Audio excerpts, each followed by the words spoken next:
बार फिर एलओसी और international border पर भारत के खिलाफ साजिशें तेज कर दी हैं। बड़ी खबर ये आ रही है कि पाकिस्तानी ड्रोन ने एक बार फिर एलओसी के पास मंडराना शुरू कर दिया है। इंटरनेशनल बॉर्डर और लाइन ऑफ कंट्रोल के आसपास पाकिस्तान के कुछ संदिग्ध ड्रोन मंडराते हुए देखे गए। सूत्रों के मुताबिक जम्मू कश्मीर के कई जिलों में पाकिस्तानी ड्रोन एलओसी के ऊपर बहुत ही कम ऊंचाई पर उड़ान भरते हुए देखे गए। ड्रोन देखते ही भारतीय सेना हरकत में आ गई। ड्रोन पर मीडियम और लाइट मशीन गन से फायरिंग की गई, जिसके बाद ड्रोन वापस पाकिस्तान की तरफ लौट गए। पाकिस्तान की इस ड्रोन वाली साजिश के बाद सरहद पर सेना पहले से भी ज्यादा अलर्ट हो गई है।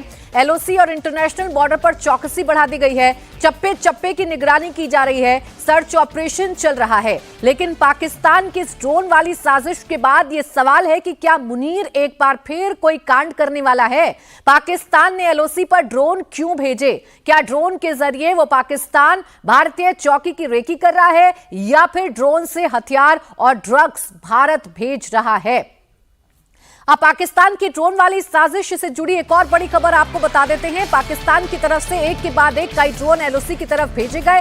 जम्मू राजौरी के नौशेरा सेक्टर में हरकत देखी गई है। राजौरी सेक्टर में तेरियात के खब्बार गांव के पास शाम 6:35 पर ड्रोन देखा गया।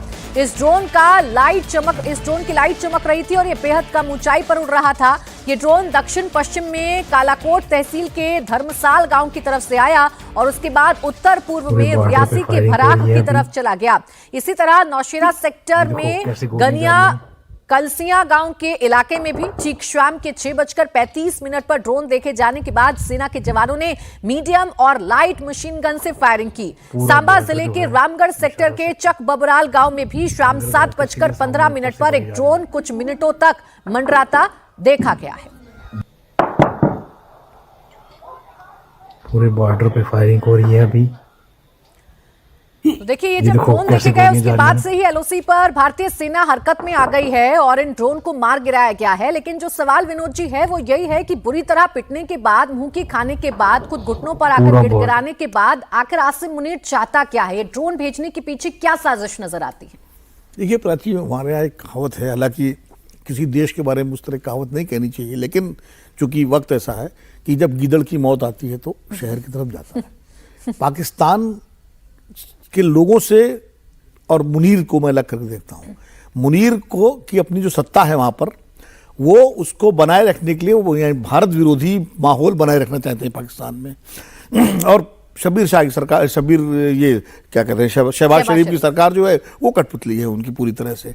वो भारतीय सीमा पर तनाव बढ़ा करके कोशिश ये कर रहे हैं कि वो संदेश देना चाहते हैं अपने लोगों को कि भाई देखिए हम दबे नहीं, हम डरे नहीं, ये नहीं। तो वो एक गीदड़ भपकी वाली बात है। हमारी सेनाएं सतर्क हैं, अलर्ट हैं, ऑपरेशन सिंदूर में अपना शौर्य दिखा चुकी हैं और अगर फिर कोई ऐसी हरकत की गई तो इस बार शायद बहुत महंगा पड़ सकता है उनको। इसलिए मेरा तो मशवरा यही है कि मुनीर साहब अपनी हरकतों से बाज आएं और भारत और पाकिस्तान की सीमा पर जो शांति बनी है ऑपरेशन सिंदूर के संघर्ष विराम के बाद, वो बनी रहे तो बेहतर है दोनों देशों के लिए। वो अपनी आंतरिक समस्याओं को देखें। बलूच वहाँ पर जो है रोज उनके लिए जो है पख्तून बॉर्डर पर वो शांति है, कहीं तो उनके यहाँ शांति है नहीं। इमरान खान के लोग अलग संतोष कर रहे हैं सब जगह।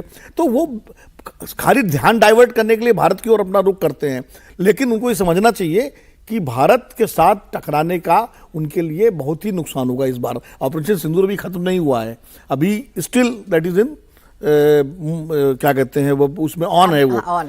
तो वो ऑन है। तो अगर कोई ऐसी हरकत हुई जिससे पाकिस्तान का हाथ सीधे सीधे पाया गया तो निश्चित रूप से भारत उसका कड़ा जवाब देगा और देने में सक्षम है। और भारत समय समय पर ये बता भी रहा है, भारत बार बार ये बता रहा है, चेतावनी भी दे रहा है कि अगर एक भी आंख गलत नियत से भारत की तरफ उठाकर देखी तो इस बार भारत छोड़ने वाला नहीं है, भारत बख्शने वाला नहीं है।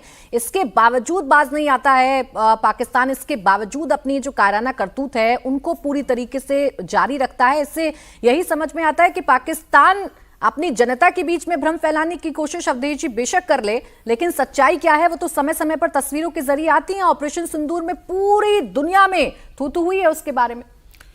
नहीं, इस समय जो जनरल मुनीर की रणनीति है वो बहुत स्पष्ट है। एक और बांग्लादेश के उथल पुथल में आईएसआई की भूमिका बढ़ी है कि भारत को उस तरफ से घेरो, और दूसरी ओर चूंकि इस समय अब अंतर्राष्ट्रीय परिदृश्य में पाकिस्तान प्रायोजित आतंकवाद के विरुद्ध जो पहले का वातावरण था वो बदल गया है। ट्रंप का उनका साथ है, तो इसका लाभ उठाते हुए भारत को फिर से जो है कोशिश करो, क्योंकि आतंकवादी अड्डे जो थे और जो भी महत्वपूर्ण स्थल थे ऑपरेशन सिंदूर में ध्वस्त कर दिए गए, लेकिन जो बाद में पैसे दिए हैं सरकार ने, उससे माना जा रहा है कि वो सब जगह फिर से पुनर्निर्मित हुए हैं। तो 3 बातें हुई हैं। पहला कि भारतीय सेना ने, सुरक्षा बलों ने वहां से जो सैटेलाइट कम्युनिकेशन था वो कुछ पकड़ा है।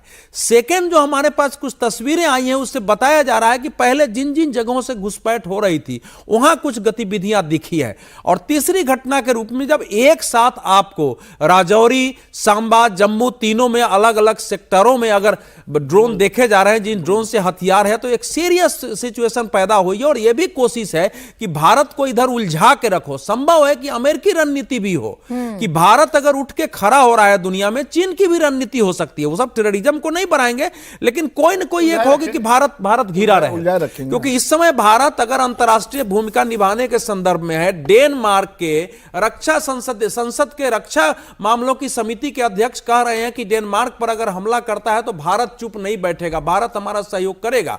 फ्रांस के राष्ट्रपति अगर कह रहे हैं कि भारत की इस समय भूमिका महत्वपूर्ण है और भारत इस समय शांति स्थापित करने में आगे आ सकता है, तो यह संभव है कि भारत को अपने अंदर घेरने के लिए भी कई प्रकार से कोशिशें चल रही हैं और उसका लाभ मुनीर उठाने की कोशिश कर रहे हैं।